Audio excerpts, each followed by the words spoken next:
Hello, জ্যোতির্ময়ী গল্প থেকে সবাইকে স্বাগত। বন্ধুরা, এটা কি চিনতে পারছো? বেগুন পোড়া। বেগুন পোড়া আজকে বেগুন পোড়া নিয়ে তোমাদের ভিডিওটা দেবো। হ্যাঁ, বেগুন পোড়া খেতে নিশ্চয়ই সবাই ভালোবাসো, আমিও খুব খেতে ভালোবাসি। এই বেগুনটাকে পুড়িয়েছি, ভালো করে পুড়িয়েছি। পুড়িয়ে এটাকে মাখাবো, মাখিয়ে আমি খাবো, আমার মেয়ে খাবে। আমার হাজব্যান্ড বেগুন খেতেই পারে না। কচু দিয়ে বলবো, একটা আলু দিয়ে যদি বলো কচু খেয়ে যে রান্না করেছে, বলতে পারে আমার গলা ধরে গেছে।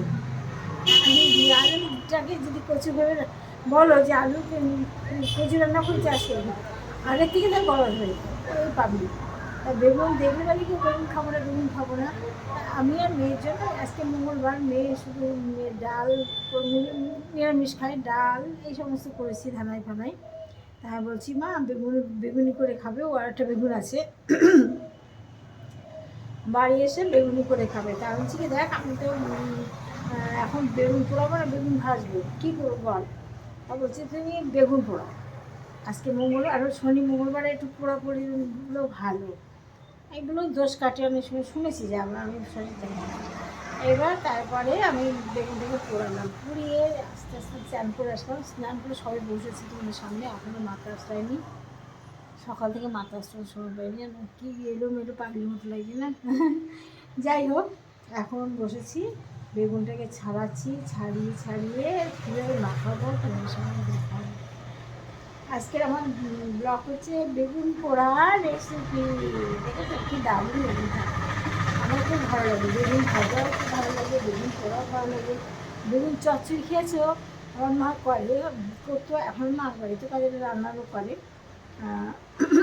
বেগুনটার সাথে বিভিন্ন রকম সবজি দিয়ে, এবার ছোটো মাছ দিয়ে মাছ চচ্চড়ি করে, হেভি খেতে। আমরা এক থালা ভাত মানে আমার খাওয়া হয়ে যায়। আমি আর অন্য কিছু খেতে ভালোবাসি না, মাছ মাংস খেতে ভালো লাগে না। ঘরে মাংস আছে জানো, কুকুরকে আজকে দিয়ে দেবো, তো মাংস খাওয়া যাচ্ছে না। তারপরে তোমার বিরিয়ানি আছে, ঘরে বিরিয়ানি আছে। তারপরে তোমার মাংস, মাছ আছে, মাছটা আমি রান্নাই করলাম না, বের করে আমি দিয়েছি, ইচ্ছে করছে না। মেয়ে খাবে না, তো মেয়ে খেলে তখন ওর জন্য করতে হতো, ঠিক আছে। তার জন্য আমি মাছটা রান্না করিনি। দেখো কতটা খোসা ছাড়লাম, দেখেছো? বেগুনটা পুড়িয়েছি। বেগুন পোড়ার আগে একটু গায়ে তেল মাখিয়ে নিতে হয়। তেল তোমরা সবাই তো জানো, আমিও তাও একটু বলি, গায়ে তেল মাখিয়ে নিতে হয়, নিয়ে পুড়াতে হয়। এপিট ওপিট করে ভালো করে পুড়িয়ে তারপরে এখন দেখতে থাকো কী করে মাখাই। এটার সঙ্গে পেঁয়াজ কুচি, লঙ্কা কুচি দিয়ে কীভাবে মাখাবো, শুকনো লঙ্কা দেবো। একটু দেখতে থাকো, সঙ্গে থাকো কিন্তু। পেঁয়াজ কুচিয়েছি, দেখো পেঁয়াজটাকে যতটা করেছি ছোটো করেছি, কার থেকে লোক হয়ে গেল। আর শুকনো লঙ্কা ভাজা করেছি, শুকনো লঙ্কা যে ভাজা, আর যে সন্দক লবণ নিয়েছি, আর তেল নিয়েছি।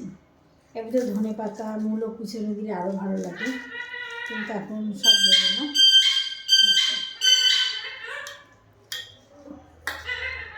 দেখো ভালো করে মাখাচ্ছি।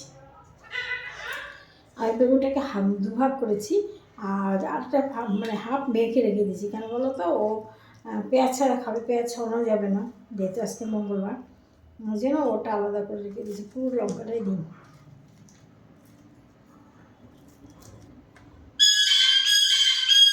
এই দিয়ে এক থালা ভাত হয়ে যায় জানো, আর কিচ্ছু লাগে না।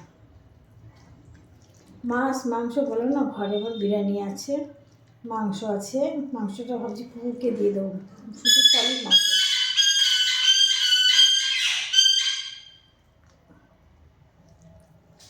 ঠিক আছে, দেখেছো? ঠিক আছে, দেখতে থাকো। আবার আসবো আর একটা ব্লগ নিয়ে। আজকে ব্লগটা শেষ করলাম, ভালো থেকে টাটা।